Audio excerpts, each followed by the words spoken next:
Did you know that the two biggest traps in love were explained thousands of years ago in Greek mythology? Today, I'll tell you about two characters. One who loved herself so much she wasted away, and one who forgot herself so completely she lost her own voice. Let's begin. I am Echo, a very talkative nymph who lived in the mountains. One day, while Zeus was enjoying himself with the nymphs, Hera came to spy on them. I kept Hera distracted with long conversations so the other nymphs could slip away. When Hera realized what I'd done, she grew furious. Enough! From now on, you will never be able to form a new sentence. You will only be able to repeat the last words someone else has said. Imagine someone asks you, "Do you love me?" And all you can say is, "Love me." Or a waiter asks, "What would you like to order?" And you can only reply, "To order." A tough situation indeed. One day, I saw Narcissus in the forest. Everyone was infatuated with him, and honestly, it's easy to see why. He was so handsome that mirrors probably got nervous just looking at him. But there was a secret.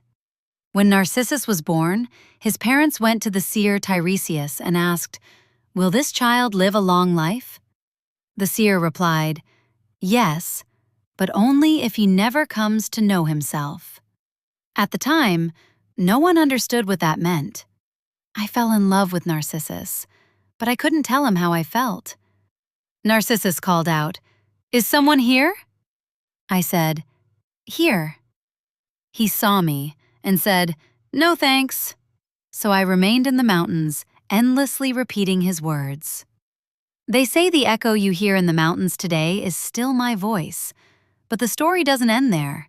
Because Narcissus kept rejecting me and every other admirer, the goddess of vengeance, Nemesis, decided to punish him.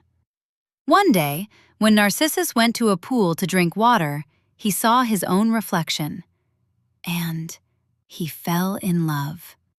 He stared at that reflection for hours, for days. He reached out his hand, the water rippled, and his beloved drifted away again. Because the person he had fallen in love with was himself. He forgot to eat, forgot to live. He just stared, and eventually, he lost his life right there beside the pool. Tiresias's prophecy came true. He never knew himself, and by the time he finally did, it was too late. They say the flower that grew on that spot was named Narcissus after him. So what does this myth teach us? The psychological term narcissism comes directly from this story. But interestingly, a true narcissist doesn't behave this way because they genuinely love themselves. Research shows that beneath many narcissists lies a deeply fragile sense of self-worth. They constantly seek praise, attention, and admiration, because the moment that attention stops, they feel empty inside. Echo, on the other hand, symbolizes a different psychological struggle. She had lost her own voice. Even today, some people lose their own thoughts, desires, and identity in relationships, endlessly echoing what the other person says. Some psychologists call this echoism, a pattern where a person constantly puts others first and forgets their own needs.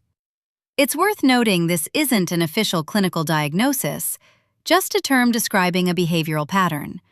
So, a healthy relationship is neither like Narcissus, looking only at yourself, nor like Echo, losing your voice completely. The healthiest kind of love is being able to see yourself and see the person in front of you. So which one do you see more of yourself in, Echo or Narcissus? Let me know in the comments.